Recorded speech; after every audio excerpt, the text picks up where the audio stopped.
Assalamualaikum warahmatullahi wabarakatuh.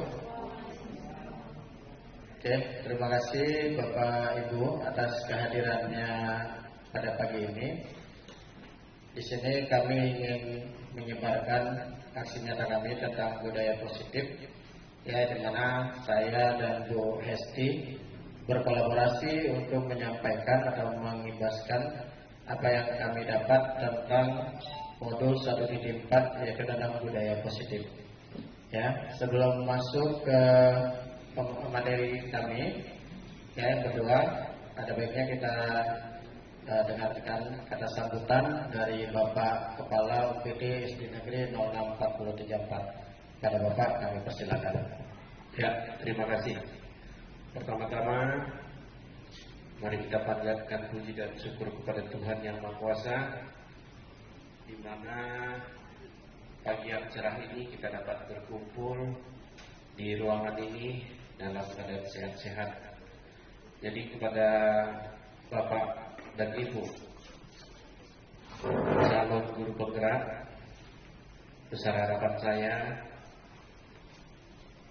untuk kelanjutannya nanti, apa yang sudah Bapak dapatkan selama kepelatihan, mudah-mudahan bisa diterapkan di sekolah kita nantinya.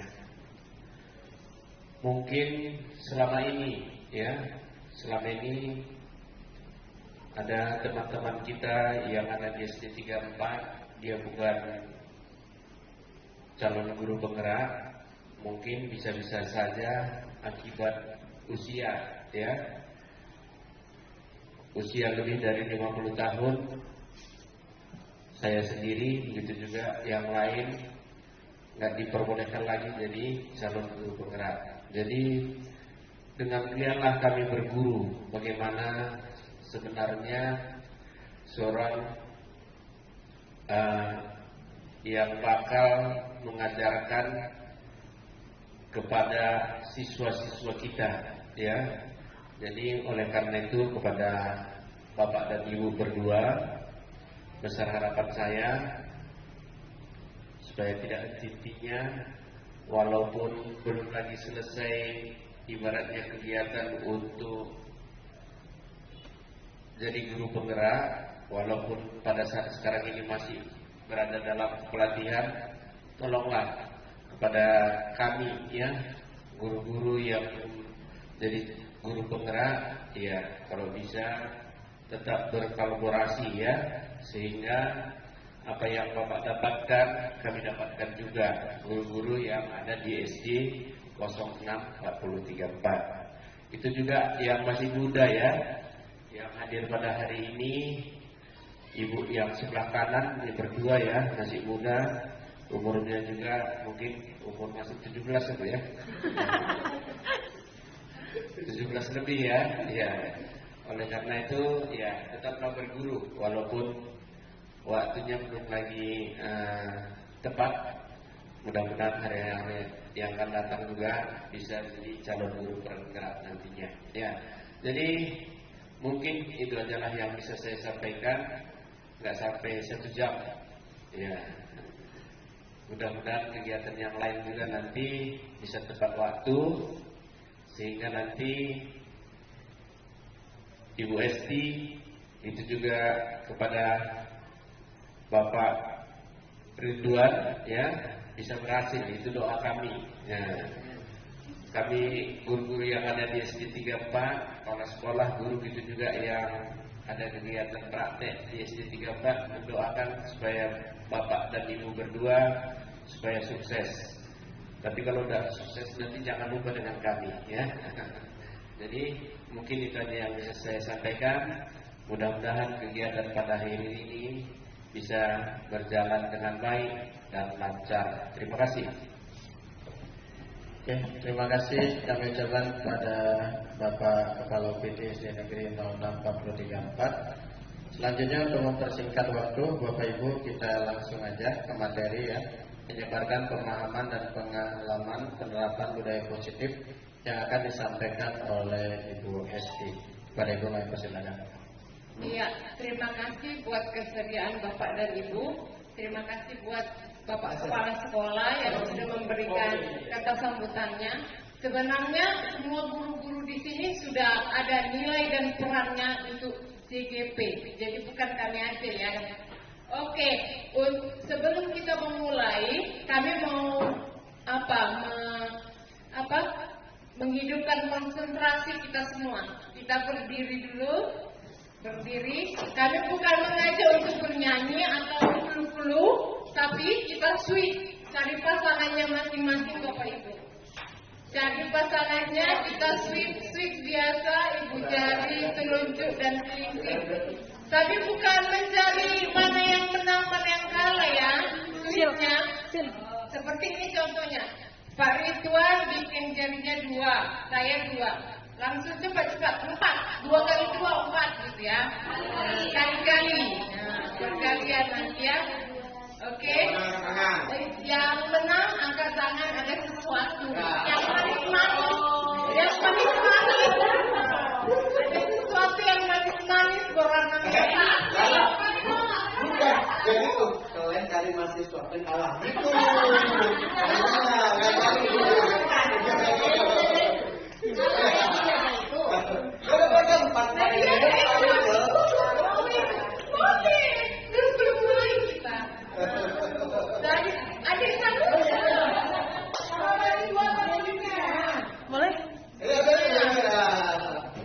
Banyak stok kita nanti mau pulang lagi. Iya, banyak pulang nanti dapat. Nanti kalau misalnya kalah dia duduk aja ya. Yang menang cari lagi pasangan tadinya. Ya, oke kita mulai. Iya. Ya, kita mulai Bapak Ibu silakan. Bisa main sedikit, masuk aja.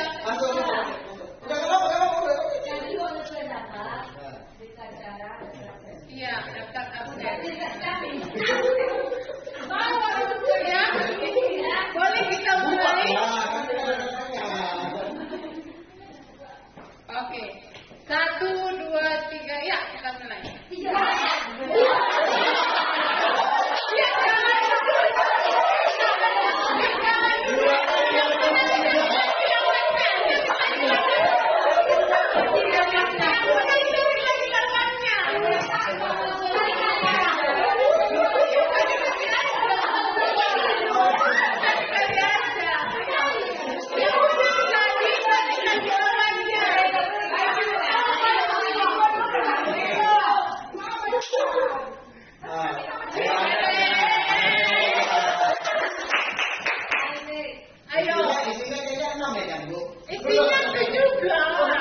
Iya. Yang lain tadi, yang menang tadi. Sama-sama menang. Main lagi.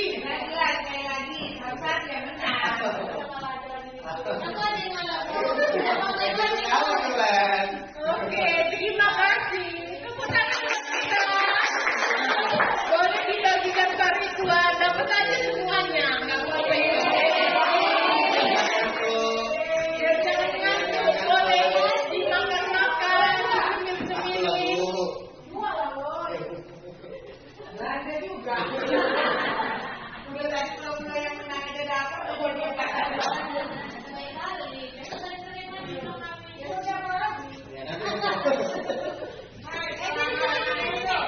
Makasih Pak.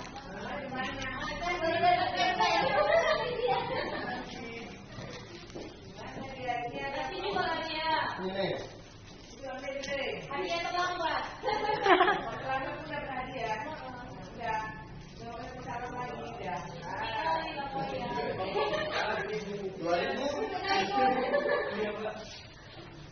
Oke, terima kasih. Seperti yang dikatakan Pak Ridwan, kami berdua mengimbaskan modul 1.4 menyebarkan pemahaman dan pengalaman penerapan budaya positif. Kami berdua adalah CGP Angkatan 9. Sebenarnya saya sendiri Angkatan 8, tapi pendidikannya digabung. Next. Di modul 1.4 ini kami mempelajari 8 Ada 8 materi. Yang pertama itu perubahan paradigma belajar, disiplin positif, nilai-nilai kebajikan, kebutuhan dasar manusia, motivasi perilaku manusia, posisi kontrol guru, keyakinan kelas, dan segitiga restitusi. Apa itu pembelajaran dengan paradigma baru? Pembelajaran dengan paradigma baru merupakan pembelajaran yang dirancang berdasarkan prinsip pembelajaran berdiferensiasi, sehingga para peserta didik belajar sesuai kebutuhannya, berdasarkan tahap perkembangannya sesuai teori psikologi modern untuk mewujudkan profil pelajar Pancasila. Jadi kita sudah tidak asing lagi mendengar pembelajaran berdiferensiasi. Maksudnya dalam satu kelas tujuan pembelajarannya satu, tetapi konten dan perlakuannya itu beda-beda. Misalnya anak yang suka pembelajaran audio, visual, sama kinestetik ya dibedakan. Tergantung kreatif gurunya. Gurunya jadi harus ada bermacam metode yang diberikannya sesuai dengan kelompok pengetahuannya, minat anak. Next. Kemudian ada timbul miskonsepsi teori kontrol. Ada 4, ilustrasi guru mengontrol murid, ilustrasi bahwa kritik dan pembuat rasa bersalah mampu menguatkan karakter, ilustrasi bahwa semua penguatan positif, efektif, dan manfaat. Kemudian ilustrasi bahwa orang dewasa berhak memaksa. Sebenarnya Bapak Ibu, tidak ada yang bisa mengontrol seseorang, hanya dirinya sendiri. Jadi kita misalnya kan, kalau kita memerintah anak untuk mengerjakan tugas, sebenarnya bukan 100% karena perintah kita mereka mau melakukan itu, tetapi karena mereka sendiri yang mengontrol dirinya. Gitu. Kemudian masih itu deh. Kemudian ilustrasi bahwa kritik dan membuat rasa bersalah mampu menguatkan karakter. Ini kita berlebihan untuk mengkritik seseorang itu bisa menjatuhkan karakternya. Jadi boleh menasihati orang, tapi jangan berlebihan.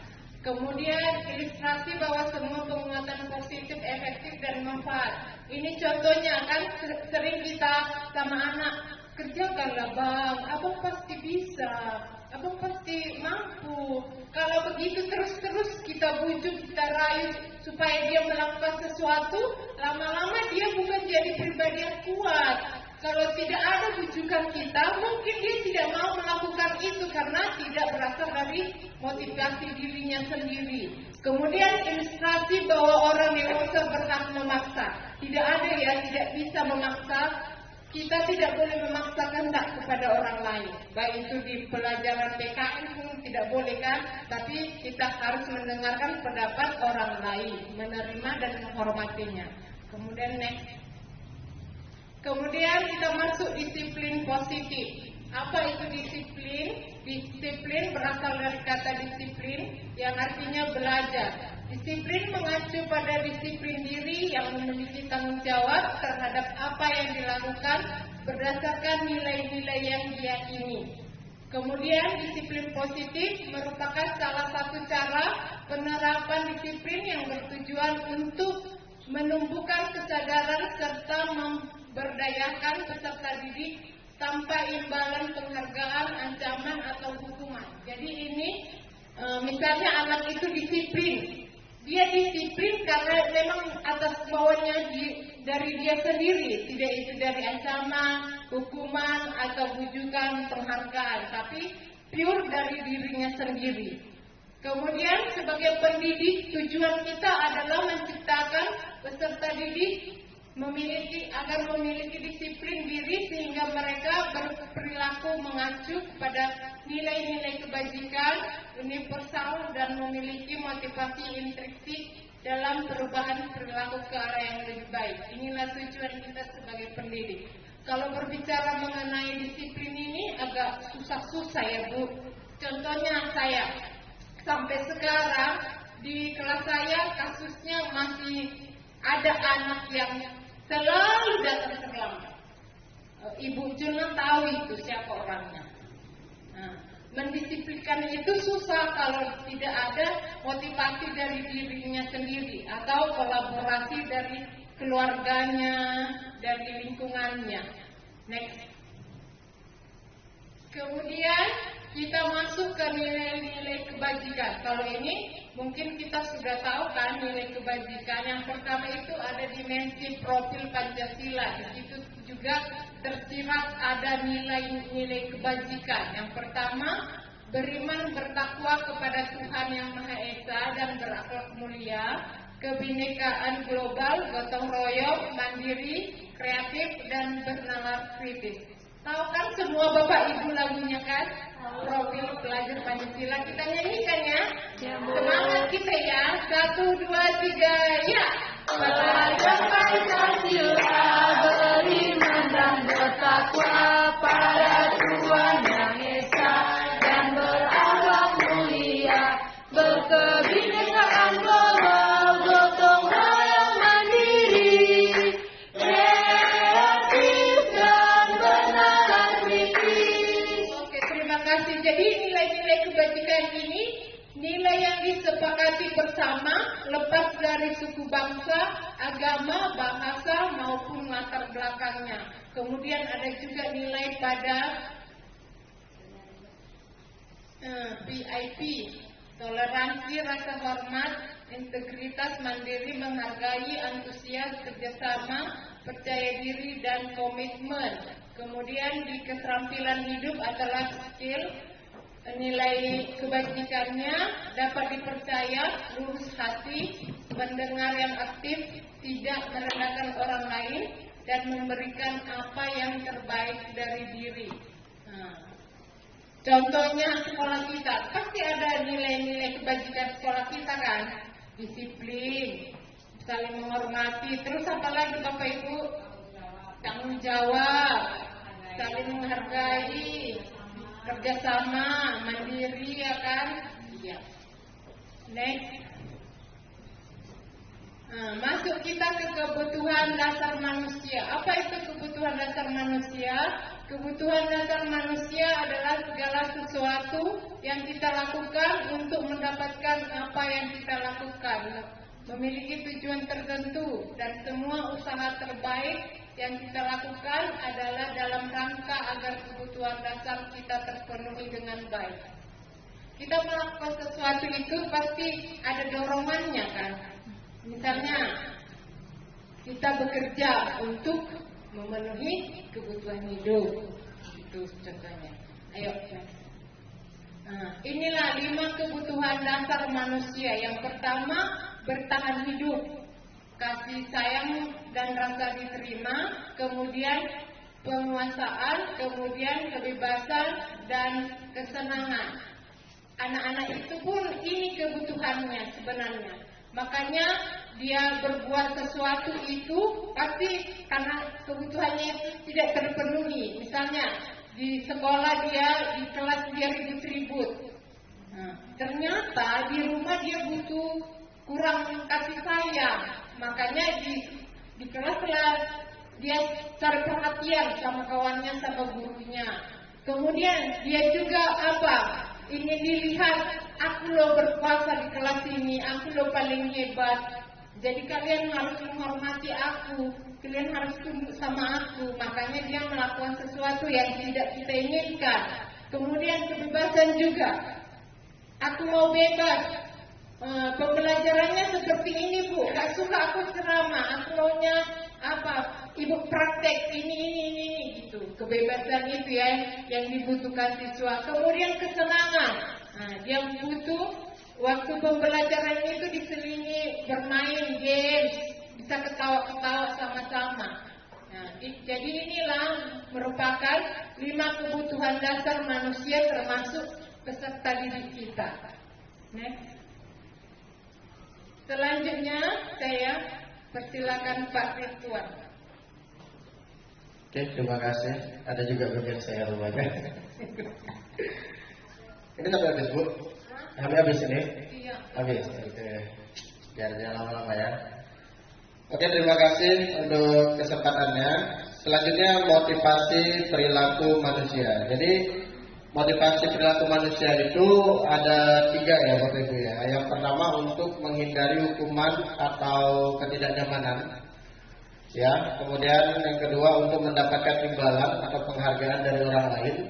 Yang ketiga untuk menjadi orang yang mereka inginkan dan menghargai diri sendiri dengan nilai-nilai yang mereka percayai.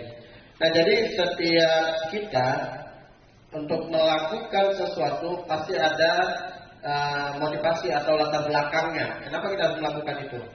Saya contoh seperti saya itu datang tidak terlambat misalnya gitu kan. Kenapa saya datang tidak terlambat? Seandainya saya datang tidak terlambat karena takut dihukum, nah itu motivasi yang paling rendah. Ya, motivasi yang paling rendah itu karena dihukum. Ya, jadi kalau kita melakukan sesuatu itu coba tengok motivasi kita itu apa. Yang paling rendah itu karena dihukum, menghindari hukuman. Kemudian yang kedua itu karena mendapatkan imbalan, ya, mendapatkan imbalan atau pujian. Ya, ini mesti motivasi dari luar. Ya, motivasi dari luar. Yang kita harapkan kepada peserta didik kita itu adalah yang motivasi yang ketiga, yaitu mereka meyakini untuk supaya menjadi diri mereka yang lebih baik lagi. Nah, itu dia. Ya, untuk menghargai diri. Jadi siswa itu melakukan itu memang karena keinginannya gitu. Misalnya mengerjakan tugas bukan karena takut dihukum. Ya, karena kan banyak murid kita kan mengerjakan tugas, kenapa rajin kali kalau mengerjakan tugas, ya nanti dimarahin Pak Ridwan misalnya. Ya, Pak Ridwan galak.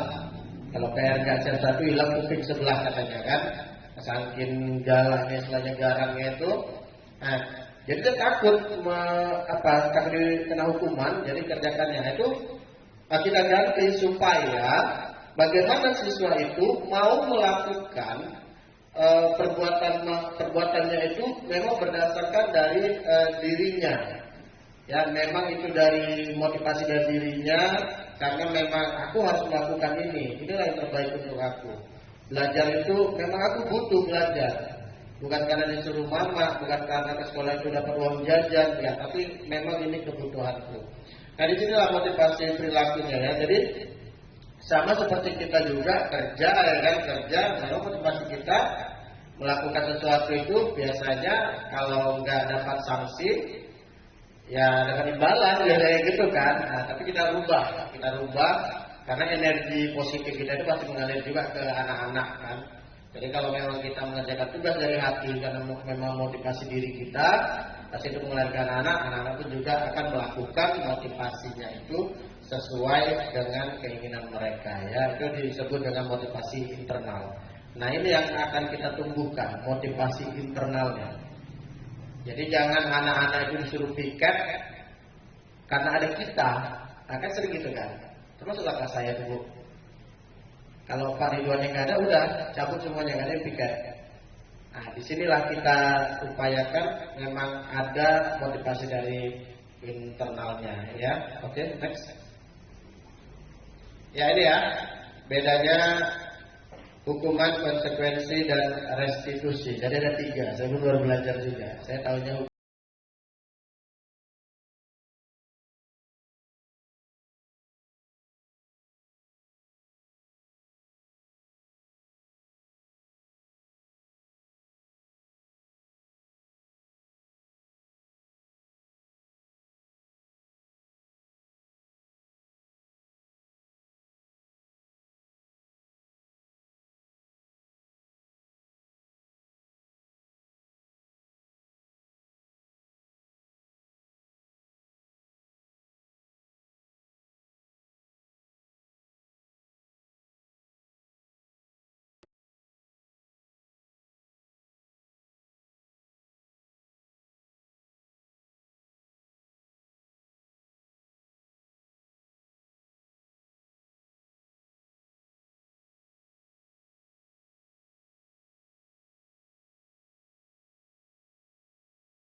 tujuh setiap pendidik. Pada posisi inilah, guru dapat menerapkan disiplin positif yang berpihak pada murid, yang memerdekakan murid.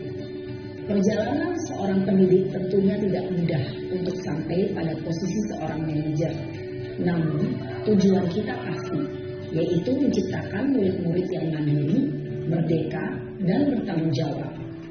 Semoga penggambaran 5 posisi kontrol yang telah diperlihatkan ini dapat menjadi ajang refleksi bagi kita semua, agar dapat terus mengasah dan menerapkan disiplin positif yang memerdekakan murid. Mari terus berlatih dan bersemangat. Selamat menerapkan. Salam dan bahagia Ibu dan Bapak. Ya, salam dan bahagia ya. Jadi kita belajar supaya kita bisa mencapai tadi posisi yang ideal tadi ya, sebagai manajer. Tadi dampaknya udah jelas ya. Siswanya jadi mandiri, bertanggung jawab, dapat menyelesaikan masalah dan percaya diri. Ya, jadi kalau kita yang sebelum-sebelumnya penghukum itu lebih cenderung nanti anak dendam sama kita.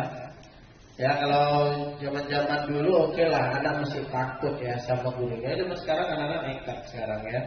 Jadi itulah kita hindari. Selain kita menyelamatkan anak, kita juga menyelamatkan diri kita sendiri. Ya, oke, next langsung keyakinan kelas saja. Oke, kita masuk keyakinan kelas ya. Jadi keyakinan kelas ini sama nggak dengan peraturan kelas? Ada yang pernah dengar ya? Saya rasa, saya yakin dan saya percaya kepada Bapak Ibu, semua kita sudah melakukan kesepakatan kelas. Ya, karena setiap kelas saya tengok itu ada kesepakatan kelas. Ternyata kesepakatan kelas dengan keyakinan kelas itu berbeda. Ya, berbeda ya, dengan peraturan itu berbeda. Ya, keyakinan dan peraturan atau kesepakatan kelas itu berbeda. Ada yang tahu nggak, Bu? Perbedaan keyakinan kelas sama kesepakatan kelas. Ada yang ngasih pendapat nggak? Atau peraturan? Ada yang bisa ngasih pendapat nggak, Bu? Ini yang mesti banyak benteng ini dari BSD ya. Walaupun saya nggak modal, ya saya katanya saya yang dibawa pulang lagi, jadi saya yang ngabisin. Ayo Bapak Ibu. Ini adalah motivasi eksternal, mau menjawab kalau ada imbalan gitu ya. Jadi kita singkir aja, nggak bagus ini. Ya, jadi peraturan kelas itu, Bapak Ibu, peraturan itu biasanya yang buat guru. Ya, satu guru, hanya guru yang buat. Jadi anak itu tidak dilibatkan. Sedangkan kesepakatan kelas yang sudah Bapak Ibu buat, itu melibatkan anak. Anak itu pengen kelas yang mau kayak mana, ya pengen yang kelas yang bagaimana, guru yang bagaimana, pembelajaran bagaimana, itu kesepakatan kelas. Jadi dibuatnya bersama. Ya, ternyata dengan keyakinan kelas ini berbeda lagi. Walaupun cara membuat keyakinan kelas itu hampir sama dengan kesepakatan kelas. Oke, next. Ini dah membentukkan keyakinan kelas itu pertama bersifat abstrak. Ya, nggak jelas. Kenapa? Karena keyakinan kelas itu hanya terdiri dari nilai-nilai kebajikan. Ya, hanya terdiri dari nilai-nilai kebajikan yang mau kita capai di kelas itu. Misalnya ini kelas 1, ya, kelas 1.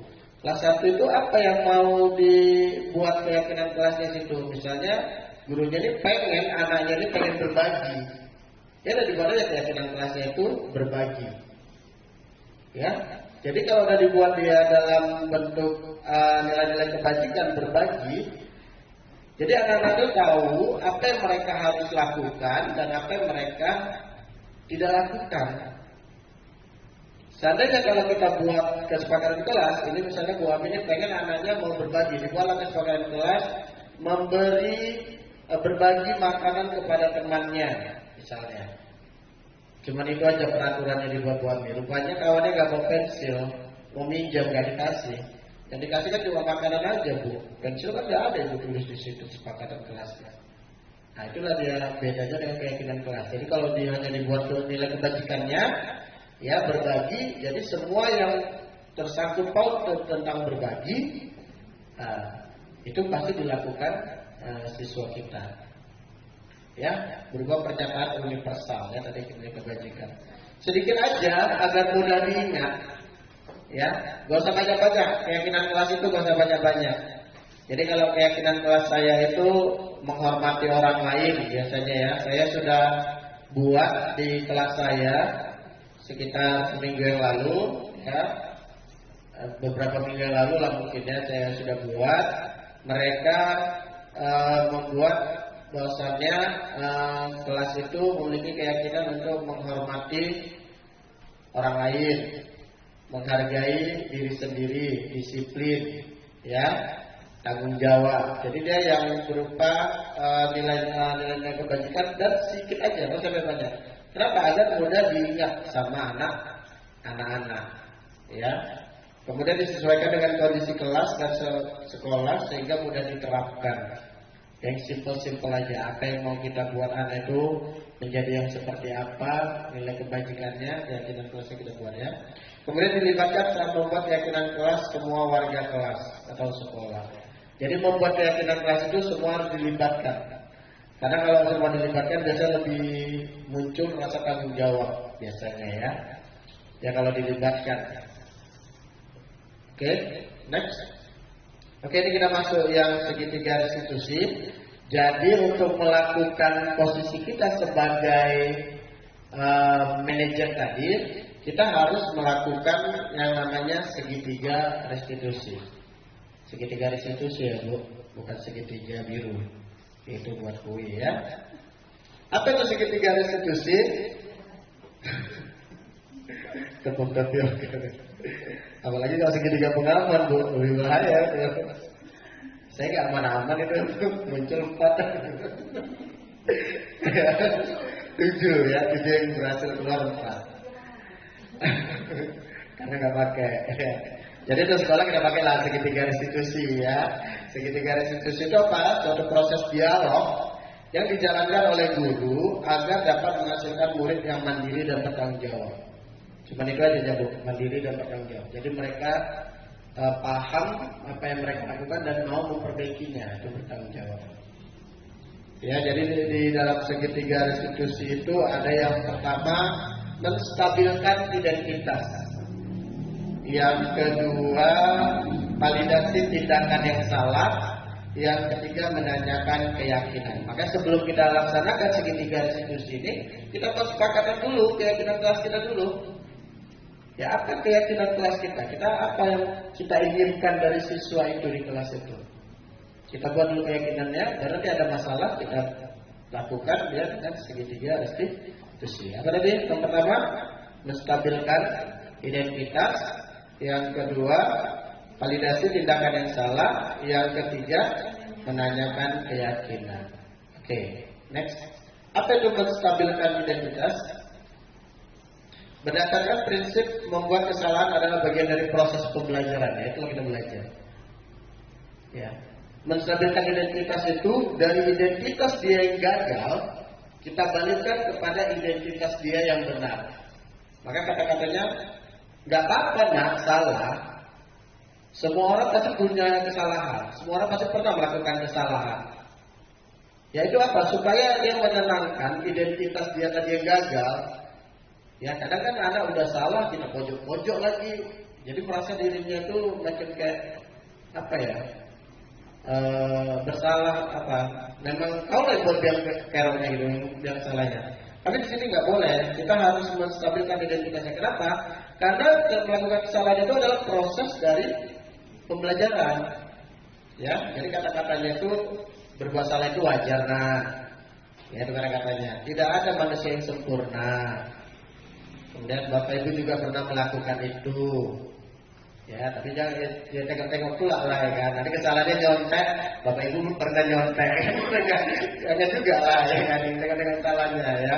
Bapak Ibu tidak mau mencari siapa yang salah, tetapi Bapak Ibu ingin mencari solusi dari permasalahan ini. Jadi kamu berhak merasa begitu. Jadi bukan kita apa ya, maksudnya bukan kita membenarkan kesalahan dia, tapi kita membuat identitas dia yang gagal tadi supaya menjadi identitas yang benar. Jangan dia berpikir bahwa hanya dia yang melakukan kesalahan itu, tidak. Jadi kesalahan itu adalah proses dari bagian dari proses pembelajaran. Oke, next, itu menstabilkan identitas ya. Yang kedua, validasi tindakan yang salah. Nah, berdasarkan prinsip setiap perilaku berupaya memenuhi kebutuhan tertentu. Jadi ini kita kita tegaskan kalau memang perbuatan itu salah. Ya, jadi kamu pasti punya alasan mengapa melakukan hal itu. Jadi salah satu enaknya segitiga restitusi ini adalah menanyakan alasannya. Jadi kita kan macam kayak tadi penghukum, kamu udah lambat aja, nggak ditanya alasannya apa kan gitu kan, melawan guru lagi gitu katanya kan. Nah, padahal kamu bisa melakukan yang lebih buruk dari ini ya. Jadi agak dihibur-hibur lah mungkin. Kamu patut bangga karena telah melindungi sesuatu yang penting buatmu. Jadi mungkin diberantam, eja-ejaan bapaknya ya kan. Kita sering itu kan dari sini berantem juga menjaga harga diri keluarga mungkin dia kan itu, makanya diajarnya kawannya. Ya bisa jadi kan, itu salah satunya. Kemudian kamu melakukannya karena mempertahankan sesuatu yang penting bagimu. Ya ini yang salah, memang tetap itu salah gitu ya. Tapi tetap kita hidup. Kemudian untuk ketiga, menanyakan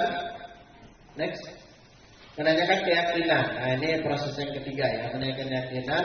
Berdasarkan pada prinsip teori kontrol bahwa pada dasarnya kita termotivasi secara intrinsik.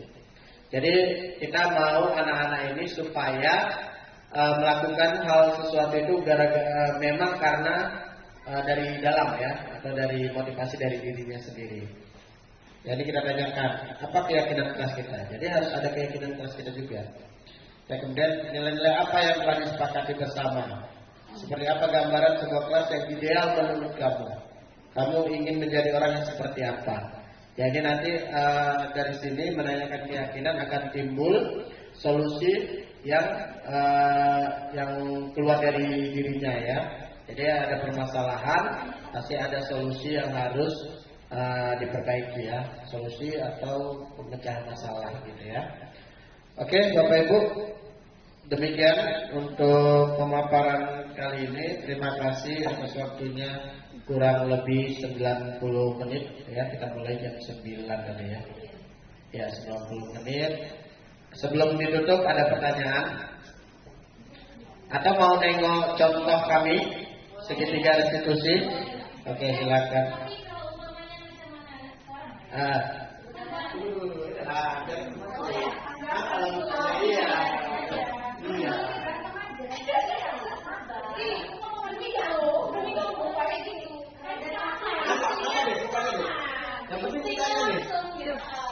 Terima kasih sebelumnya saya ucapkan kepada kawan-kawan CGP ya, karena berkat adanya ini CGP ini, setidaknya kami guru-guru ini tahu gitu kan untuk mengatasi masalah-masalah yang ada pada siswa.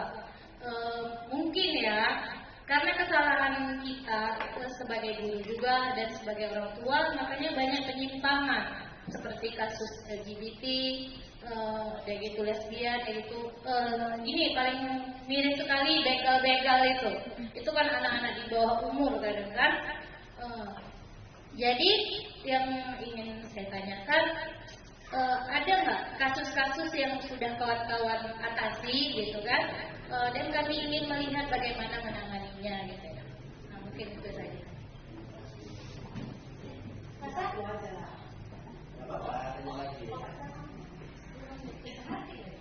Ini jawaban saya dulu ya, tadi ada dari UST. Alhamdulillah, dan saya nggak ada yang begal pula Bu.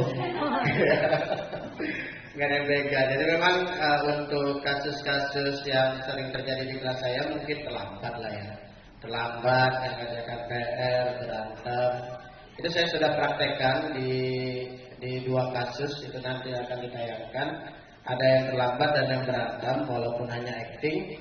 Tapi memang mereka agak kaget waktu mempraktekannya itu.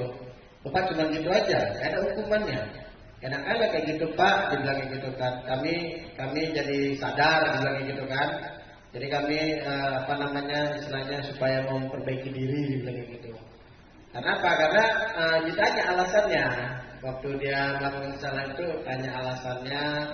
dikasih waktu untuk berbicara, ya. Jadi mungkin karena dia sebenarnya sudah merasa diri dia salah dan kita pojok-pojokkan gitu, nggak kita kembalikan lagi dia identitas yang gagal, kita kembalikan ke identitas yang sebenarnya, makin kita pojokkan. Nah, disitulah pula mungkin tadi dampaknya ya, murid makin dendam, nggak suka sama kita, efeknya nggak suka sama mata pelajaran kita, ya.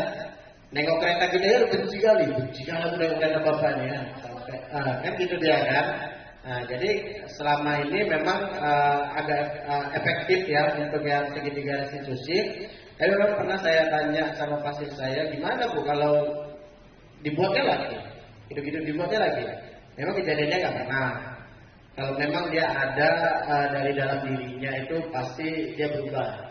Tapi kalau memang nggak bisa, maksudnya udah lemes sekali apa kita segala macam, mungkin lingkungan dan sebagainya, itu posisi kontrol kita boleh diturunkan. Tapi jangan jatuh lagi ke sampai ke hukum. Ya, konsekuensi lah memantau. Dan makanya Bapak Ibu juga ini penting juga ya. Bapak Ibu harus buat dulu keyakinan kelas. Jangan tidak ada keyakinan kelas, baru kita bisa menjudge dia salah, enggak. Ya, sama seperti anak-anak, kita kasih tahu dulu dia yang salah, baru bisa kita kasih konsekuensinya. Ya, jadi kejadian, misalnya ada kesepakatan kelas, menjaga ketertiban atau apa gitu kan. Ternyata dia main bola di kelas, main bola di kelas. Dengan berapa ya? Di kesepakatan kelasnya kan nggak ada peraturan dilarang main bola di kelas, nggak ada. Makanya main bola kan. Jadi kita harus jelas buat peraturannya. Jangan tiba-tiba kita hukum kamu main bola ada apa? Lupa peraturannya kan nggak ada. Jadi harus jelas ada keyakinan kelasnya. Baru kalau begitu ada bermasalah, mereka harus kita selesaikan dengan segitiga restitusi tadi. Supaya tercipta tadi siswa yang mandiri dan bertanggung jawab. Itu dari saya. Mungkin Besti ada. Kalau dari saya ini benar-benar terjadi. Bu Jenang sudah paham itu Kaisar ya Bu. Kaisar. Masalahnya itu selalu datang terlambat. Ya. Sebenarnya sekeras apapun guru melakukan segitiga ini, kalau tidak ada dukungan dari keluarga, itu pasti gagal. Nah, contoh Kaisar kemarin terlambat. Kenapa terlambat nak? Mama lama bangun, ini segala macam. Jadi itu kan termasuk dukungan keluarga kan, gak dibanguni ini segala macam gitu. Memang sudah saya lakukan ini pada si Kaisar. Saya tanyakan dulu kenapa dia terlambat. Ada katanya alasannya dia nonton YouTube sampai malam, ya kan? Jadi tidur lama, jadi besok paginya bangunnya kesiangan. Nah, banyak alasannya lagi. Jadi kalau tidak ada dukungan dari orang tua, dari lingkungannya, sekeras manapun guru melakukan restitusi ini, itu pasti kurang maksimal. Kemudian kasus yang kedua ini benar-benar terjadi. Mungkin kita kenal Ilma sama Salwa. Mereka satu meja. Jadi Salwa ini sering nyontek punya Ilma, PR-nya. Jadi kurasa karena kesalnya dia kan nyontek aja ini, jadi dipukulnya meja. Nah, jadi yang saya lakukan itu bukan kenapa dia pukul meja, nggak jadi penghukum dulu, ditanya dulu, kok kayak gitu sih nak, kenapa, kok sampai emosi kayak gitu. Tadi kan ada dibilang kan, ibu sangat ibu sangat bukan kecewa. Ibu menghargai tindakanmu. Kalau dia sampai memukul, sampai berdarah, kan ada yang lebih ngeri lagi daripada meja yang dipukulkan. Nah, jadi kita bukannya membenarkan perbuatannya itu, tapi kita mendukung hal yang sekecil itu daripada yang lebih besar lagi dilakukannya. Ketimbang nanti salwannya yang dicubit, ditusuk apanya gitu kan, itu lebih parah lagi. Jadi ditenangkan dulu anak itu. Ibu memang semua orang memang pernah melakukan kesalahan, dan perbuatan ini tidak lebih buruk daripada kamu nanti memukul dia, menusuk dia gitu. Tapi ini benar-benar udah kesalahan, nak. Jangan seperti itu ya. Jadi seharusnya apa yang kamu lakukan sesuai dengan keyakinan kita. Benar kata Pak Ridwan tadi, kita bentuk dulu keyakinan kelas kita. Nah, kalau sudah ada keyakinan kelas kita kan ada dasar kita kan. Apa keyakinan yang selama ini kamu ketahui, nakku? Jadi apa yang kamu langgar itu? Jadi seharusnya bagaimana kamu sesuai dengan keyakinan itu? Contoh kayak ini, gitu. Jadi dari dia sendiri solusinya nanti. Bu, aku sudah melanggar keyakinan kita ini. Seharusnya aku begini, Bu. Aku minta maaf ya, Bu. Lain kali saya tidak berbuat lagi, gitu dia. Jadi ini memang sudah kami kerjakan di kelas kami. Dan ini PR kita juga ya, Pak. Ya. Oke, terima kasih. Ada lagi, Bu? Ya. Ada lagi? Oke, kita tayangkan dulu lah segitiga restitusi kami.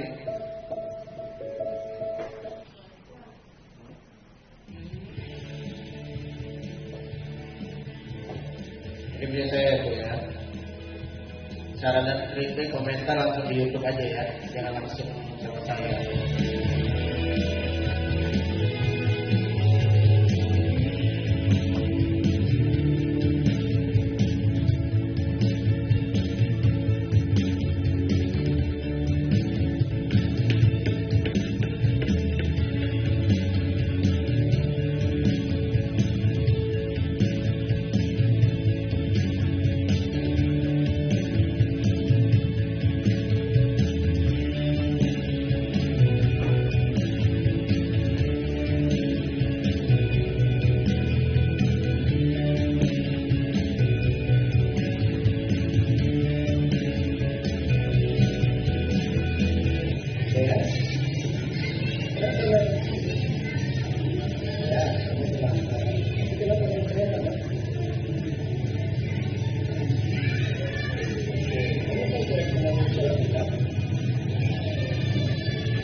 Ya, kesimpulannya ya.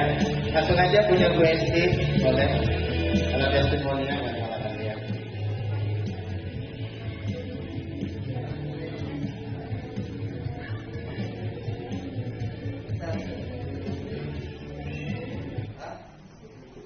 Oh ya. Oh, Pak punya questi juga kan, mana tahu ada perbedaan tapi ya.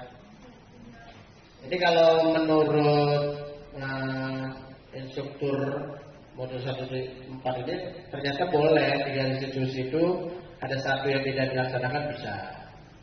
Ya nggak perlu juga. Kalau dia ada meyakini dia salah, ya sudah kita macam biasa dia maaf Pak, saya terlambat. Berarti kan udah tahu dia salah. Nggak perlu lagi saya yakinkan, cuma ya kamu terlambat gitu ya. Ini punya BSP ya.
Oke Bapak Ibu, itu dari BST ya. Jadi sekali lagi saya mengingatkan, kita buat keyakinan kelas dulu ya. Jadi kalau saya sudah buat keyakinan kelas, ada beberapa kesepakatan kelas. Jadi kita buat bersama siswa, mereka menginginkan siswa kelas yang bagaimana, kemudian mereka menginginkan kelas yang bagaimana tujuannya, dan mereka menginginkan menjadi apa. Itu kita buat kesepakatan dan kita munculkan menjadi keyakinan kelas ya. Menjadi keyakinan kelas, tadi keyakinan kelas itu adalah berisi nilai-nilai kebajikan ya. Jadi nggak usah banyak Bu, apa yang kita inginkan aja di kelas itu. Jadi kalau seperti di kelas saya itu ingin saling menghormati, disiplin dan bertanggung jawab, udah itu aja. Jadi mereka pun ingat dengan keyakinan kelas kita ya. Mungkin itu saja yang bisa kami sampaikan. Mungkin Ibu Ece ada yang mau sampaikan lagi? Cuma seperti yang tadi, kita guru-guru pendidik ini seberapa kerasnya pun kita melakukan ini, kalau nggak ada dukungan dari orang tua, dari lingkungan, pasti nggak maksimal. Jadi alangkah baiknya kolaborasi dengan orang tua itu pentingnya. Semoga kedepannya disiplin positif ini bisa kita terapkan di sekolah kita. Sekolah kita lebih maju lagi. Dan banyak calon-calon CGP lainnya. Terima kasih. Ya saya doakan lulus ya Ibu Ami, Ibu Julka, karena Ibu langsung pengawas. Dan oke, begini saja Bapak Ibu. Terima kasih atas perhatian, terima kasih waktunya. Kurang lebih 2 jam ya, tadi ganggu walaupun banyak kesibukan. Terima kasih atas semuanya. Mudah-mudahan oke, begini saja Bapak Ibu. Saya ucapkan terima kasih. Sampai jumpa lagi. Salam kejujuran. Assalamualaikum warahmatullahi wabarakatuh.